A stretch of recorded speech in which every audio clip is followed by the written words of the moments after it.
Hey, what's going on, guys? Today we're going to review the Cosmo X family. We've got your Cosmo XXS, your Cosmo X in Ultum, right there, your Cosmo X in Zerk, and then your Cosmo XXL also in Zerk.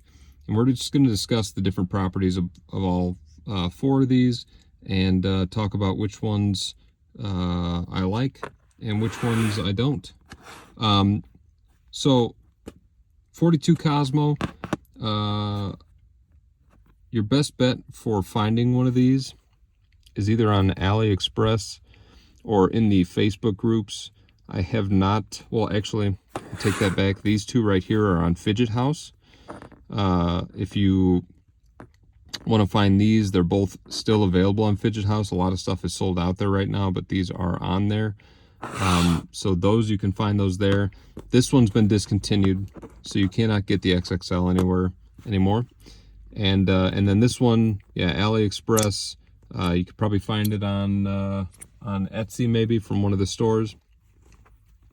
But so this one, whoever the seller was that I bought this from on eBay, sent it to me with a couple of the magnets in the wrong spot. I did a little short on this already, but you know, I took them out. I soaked them in acetone overnight until the magnets came out, re-glued them back in the right way, and I actually really like this guy now. He's got a good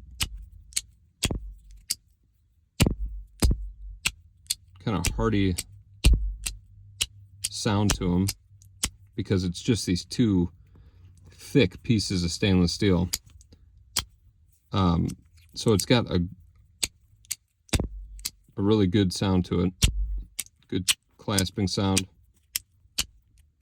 You know, he's a little smaller, so maneuverability is a little tough. I have noticed that my hands have been a little sore after playing with him for a little while because you're just trying to get it moving with such a little item. But this guy has been a lot of fun. I actually really like him. Let's talk about the Cosmo X.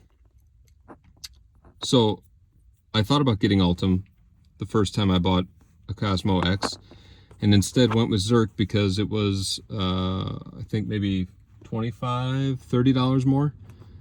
So it seemed like a no-brainer. Obviously, you'd get the Zerk. Why would you go for cheaper? But Sean Dumas sent me the Ultum and a new X because mine was jacked up, and it gave me a chance to really get a good idea of why you'd choose one over the other. It's not just that you know, hey, I can't afford Zerk, so I'd go Ultum. They literally are, I'd consider them two different fidgets altogether. So let's talk about the Ultum first. You can see inside that there's 4 core magnets, and then these little satellite magnets that kind of orbit the bigger ones, and then your 4 screws in the corners. But listen to the sound of this one.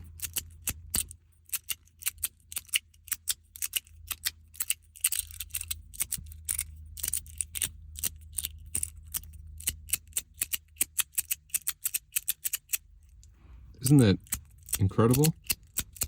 It's got such a pop to it. My wife doesn't care about fidgets, but she heard this one and she came from the other room to ask what it was and then held on to it for the rest of the night. So that says something. There is a reason you do plastic over Zerk, because the Zerk, just being a heavier material, you hear how muted that is.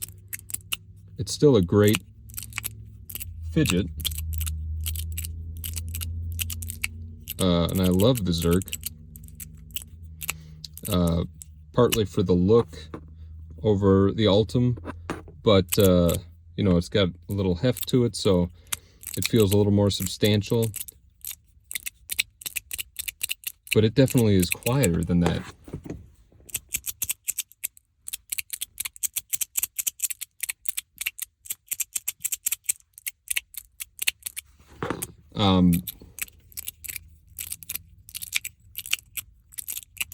So it's interesting, you know, and you can, some people don't like the modularity of fidgets to be able to go in and change things about them. I have probably taken this thing apart 6 or 7 times now to change the direction of the magnets and get the perfect spin, feel, feedback that I want. And you can do the same with these. Taking those smaller magnets out and just having the 4 core magnets will get you a faster slide because there isn't as much resistance or as much catch with the magnets. So you're just able to kind of more easily, you know, rotate and move it around. Now this one, it does have all the magnets in there. I installed all those.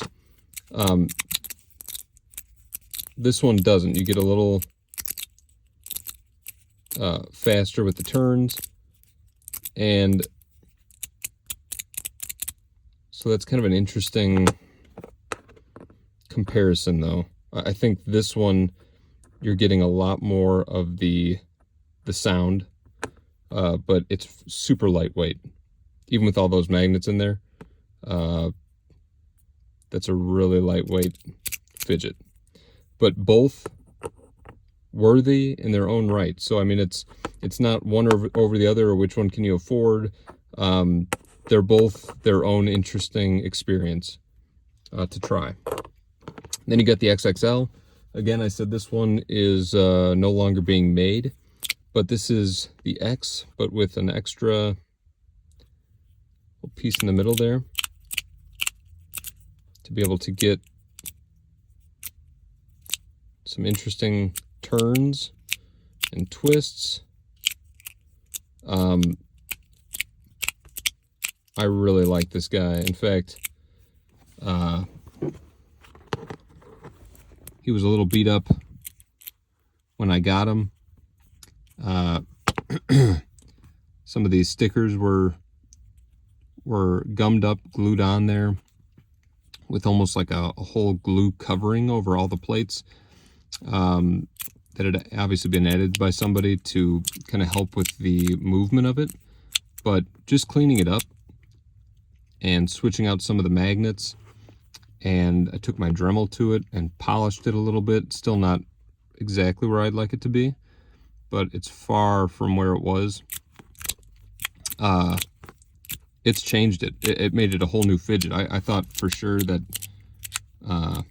it wasn't for me when I got it. After cleaning it up, yeah, it's totally changed. And now this doesn't have any of the smaller magnets in there. Rather, it's just got the 4 main post magnets on both these sides. So you're getting some of that extra loose magnetic click, but not a ton. And I might add some of those magnets back in. But this one is just really interesting. All the different ways you can go with that. Very cool. So that is the Cosmo X family. I think each of them have their own kind of special piece that they're bringing to the table. Any of these are worthy of your money. So check them out. I mean, obviously this one is maybe more of like a collection completion piece to have it. I don't know that I'd go seeking it out, but it definitely does have a nice kind of hefty clap to it. That's interesting. So anyway, that is the Cosmo X family. Hope you guys enjoyed the review. Thanks.